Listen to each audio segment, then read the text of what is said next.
Hey everyone. So, Liberty Safe, a non-zero number of you have reached out to me. I got, DMs on Mastodon and Blue Sky. Well, Blue Sky didn't have DMs, I just got hit up there. I got shitter DMs. Apparently, people are still on that service. I got loads of Signal messages and emails. Yeah, a number of you have heard of this. If you haven't, here's what's up in a nutshell. We had some January 6th insurrectionist guy. Remember, that shoe is still dropping for a lot of fucking gravy seals that day. The investigation's still ongoing, and more people are still getting arrested a long time later. Today, this guy's number was up. So he was arrested at work, and there's footage of him. Of course, it's the feds, so they're using overwhelming force in a way that seems unnecessary. But what people are latching onto is that the search warrant executed at his house, again, with overwhelming, the fist of the state coming down on your head is bad. So they do things like they knock out all the security cameras and they rip his internet out so that, he has no record exactly of what they did. But one thing he knows happened is that they got into his safes. At least one gun safe was opened, and it was not opened destructively. So here's the meat and potatoes.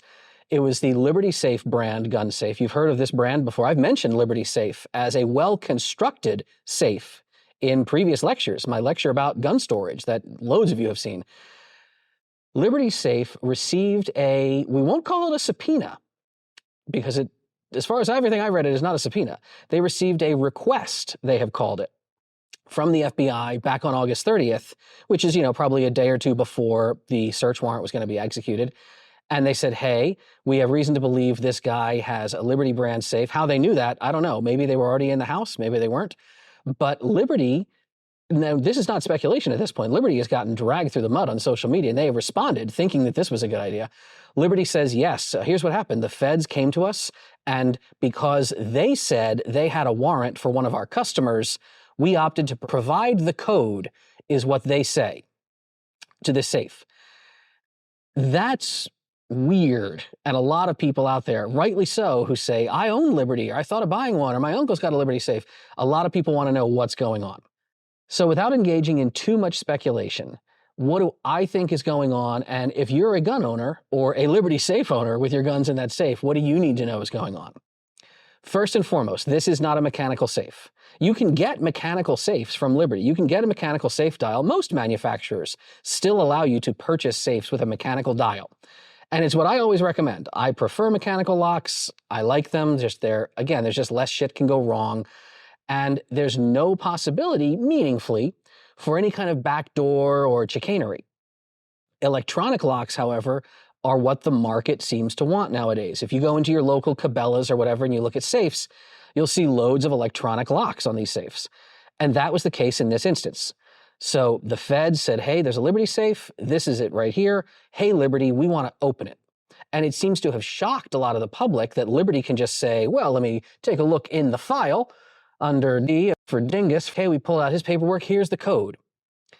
Yeah, that's a thing. Now, how that's happening, it could be one of meaningfully three ways. One, let's go with the easiest and dumbest way. This could have been the default code that was programmed in when they shipped the safe. All products from the factory, if they're safes, tend to have a serial number. Safes might have their original code programmed into them and never changed. Whether that's a mechanical safe lock, and I've seen this happen many times, or an electronic safe lock, and I've seen this happen many times. Sometimes the customer opens it up, they get a little packet of information in a manila envelope, they test it, it works, and then they never think about it again. That's not a good idea, but that could have happened. There are loads of companies out there right now that you don't have to be the government to get the code, like SentrySafe. This is the SentrySafe website, which is owned by Masterlock. You can just pay $25, I think it is, or whatever. And if you have the serial number, here's your default code. Here's the code that it shipped with. Good luck. If it's not been changed, you're in. Now, Liberty sounds like they don't quite do that, but it definitely sounds like they have a very turnkey procedure for authorities. Why that's the case, we'll talk about later. All right. Option number two. Maybe there is a master override backdoor code, like in all Liberty products. Or maybe it's different for different Liberty products, but it's in there. And maybe they need the serial number or who the hell knows what. And that's perhaps what they did. They looked up the serial and they said, well, here's the override code that we programmed into the safe when we shipped it. That's entirely possible. And that's bad, right? Like shipping product to the customer with a backdoor and not telling the customer. Now, I don't own any Liberty safes. Maybe this is in the user manual. Maybe they're disclosing this. Maybe they're saying, hey, contact us if you lost your combination or your safe, something broken, and we'll help you. Maybe they're making it a little obvious or very obvious. I doubt it. All these freaking people online right now who are screaming at Liberty Safe, I advise you, if you're owners, get out your manuals and your original paperwork if you still have it. Does it say anything in there about this? So that could be the case. Maybe there's just a master database somewhere at Liberty's headquarters. And then, of course, the questions are, how are you storing that data? Who has access to that data? Has that data been leaked? Could you imagine like the dark web getting like the Liberty Safe master codes? You know the customers aren't changing those. And then like some criminal who wants to break into your house and they look at the serial number sticker on the side of your safe. That's not good. By the way, if you own a safe and it has a serial number sticker on the side of it, do you think you need that like on the safe? I always peel mine off. I put the serial number in like my, key password manager instance.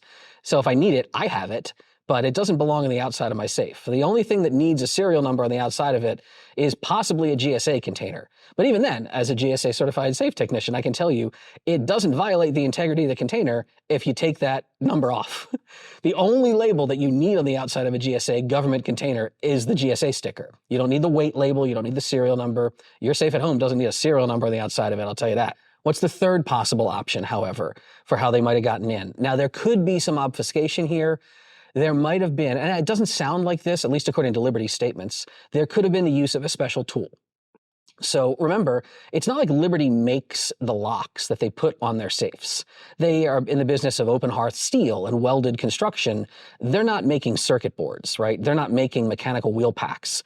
Just a quick Google search shows you that Liberty Safe ships with either looks like mechanical Sargent and Greenleaf locks or mechanical no-name brand locks, or electronic Sargent and Greenleaf locks, or sometimes electronic SecuRAM locks, just from what I can see in a quick image search on DuckDuckGo.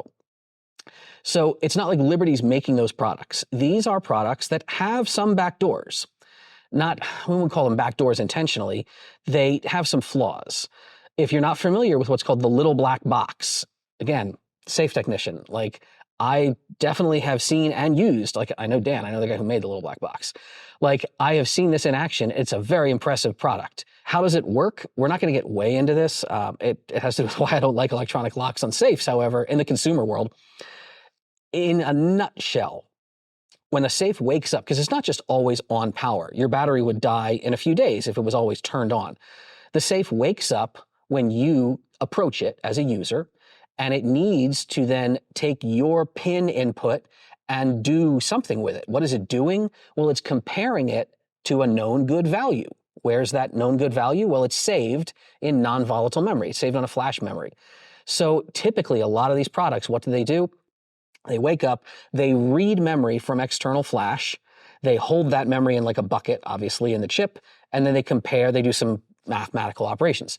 That first process of wake up and read memory out of NAND, if you're not an electronics engineer, this might not make sense. I'll just dumb it down and I'll say it costs more voltage, and we're talking like picoamps here, but it costs more voltage to read a 1 out of memory than a 0.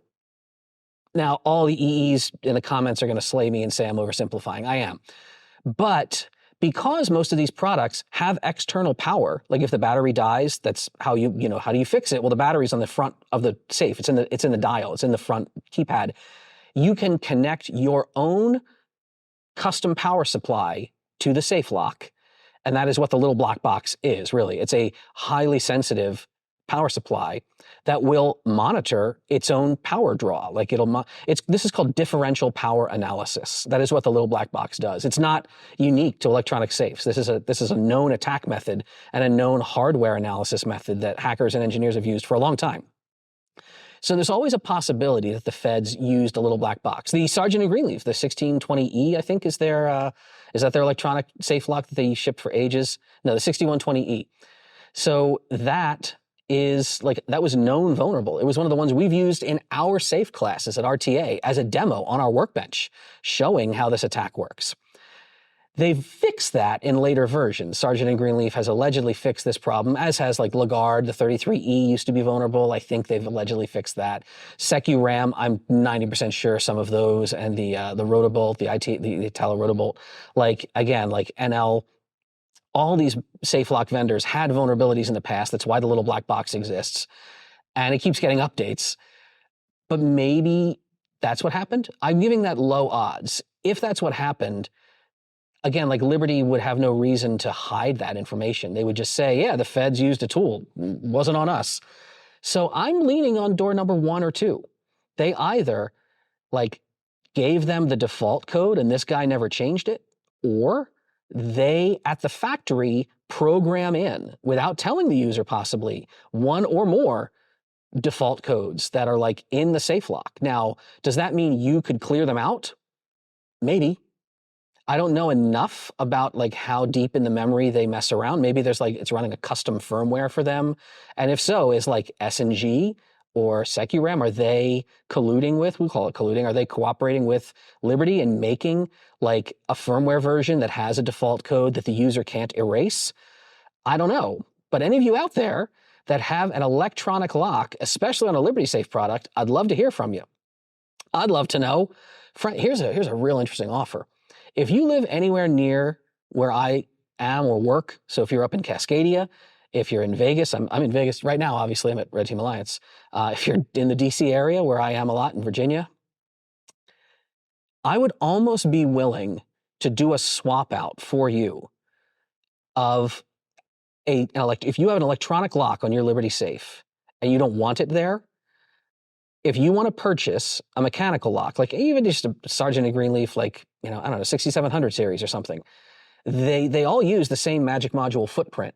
They should be swappable with some 16120 screws. We could mechanicalize, that's a technical industry term, we could mechanicalize your safe. I would do it for nothing more than like, the cost of traveling to you. If I was in the area, like give me, if I got to drive 100 miles, that's a little bit, you're going to buy me lunch. But if I can just get to you, if I can keep the old hardware, the Liberty Safe electronic hardware, I wouldn't charge you labor, because I want to get a couple of electronic locks from Liberty Safes and tinker with them. If you're not familiar, if you like saw my last video, right, we just did a whole electronic safe hacking workshop. It was part of our Flipper class, and we showed people how to like dump firmware and search through it to try to find master keys and then program their own master keys to like break into a safe. I'd love to do more of that shit. Why not? And this is timely, it's topical. So what would you do? Like as a consumer, this is the big one now. Like people say, okay, I think I understand a little better what could have happened. How do I make sure it doesn't happen to me? Okay, number 1, just don't be fascist. Don't be fascist and storm the Capitol. That's probably a good way to not have this happen to you. But if you are legitimately worried that somebody, maybe not the government, but some bad actor is targeting you and you wish your safe was, safe, don't get an electronic lock on your safe. I mean, there's a reason I don't do it. Maybe I'm old and fuddy-duddy Luddite, but like I know that my mechanical locks don't have backdoors in them. Why? Because I can look at them. Like they're mechanical. But let's say you already own a safe, okay? If you actually have, let's say the Sargent and Greenleaf electronic lock, it's one of the most popular in the industry. Don't get the manual from Liberty. Go get the manual from Sargent and Greenleaf's website. I'll put the links. Use that literally with your safe open, the door of your safe is open. Do a full hard reset. Is there a process for like clearing the memory, for erasing all user codes and starting fresh? Do that. Right? And then test it a number of times. Remember, the 3 is the magic number, right? If you ever change a combination or do anything to a safe, you lock and unlock the door, you throw the bolts 3 times before you actually close the door. And then you try it again and hope it keeps working. But yeah, maybe you do that. Maybe you actually dump all the memory out of it, like erase the memory completely and fire it up fresh. It's the best you can probably do, especially if you have an electronic lock and you don't know what's going on with the firmware. So ultimately, do I think Liberty did a nice thing here? No, I do not. I understand And at the consumer grade level, like I'm not pissed at a company like Sentry. Sentry knows their market. Sentry is storing little trinkets, usually to guard them against fire more than theft. But a company like Liberty, a company like, and I'm not blaming like Fort Knox or Gardall or AMSEC, those are other brands that are not part of this story, but they operate at a tier of the market where people are really interested in, keeping others out. And if they're purveying a good and they say, look, we are here for your security, and if they're hiding back doors or colluding with authority figures without a subpoena, that's the real thing that chaps my ass here. If they're doing that, why? Like, what is the advantage to them other than they want to maintain just tidy relationships with authority figures? I guess that's the only reason they would do it. And yeah, of course, if there was a valid warrant on premises and they didn't provide a code, what would have happened? There would have been a lot of debris and junk, and the feds on site would have cut the safe open. They would have torched it or had a safe technician drill it or something. They would have called a guy like me. And I don't do warrant executions, by the way. I've done a lot of neutralization of safes. It's always been at the behest of the owner, not at the behest of an authority figure. So yeah, what do I think Liberty should have done? Not this. I think they should also fire their social media team because, oh my God, what are you doing? You're just making it way worse. Stop. Stop tweeting. Stop posting. Stop everythinging. What's going to happen now? A lot of people are going to change what kind of safes they use and purchase, and a lot of people are going to dump their Liberty products. If you already own a Liberty safe, remember, if you're really paranoid, if you're really, really upset, you don't have to trash your whole safe. You can swap out the lock. All the lock does is it throws a teeny bolt that allows the opening and shutting of the larger bolt work. You can replace that. You can replace the safe lock without replacing the safe. Contact a local SAVTA certified safe technician in your area. It's, going to cost you a couple $100. That's way less hassle and trouble than swapping out an entire multi-thousand-pound freaking steel box. So it's up to you. What you choose to do, ask in the comments if you have more questions. I'll try to answer them. If you're a safe company, don't do what Liberty did. I guess that's the real takeaway here. It's about keeping people secure. And I think they kept this guy's carpets clean from metal shavings, but they didn't actually make the market any better, and they didn't make their brand look good. So I hope you're okay with this answer. I can talk about it more later when more information comes out, or if I get my hands on some of the locks, we'll see what we can dump out of memory. But in the meantime, that's what I got for you. Thanks for everyone who reached out and asked. I hope this answer helps. And as always, stay safe out there.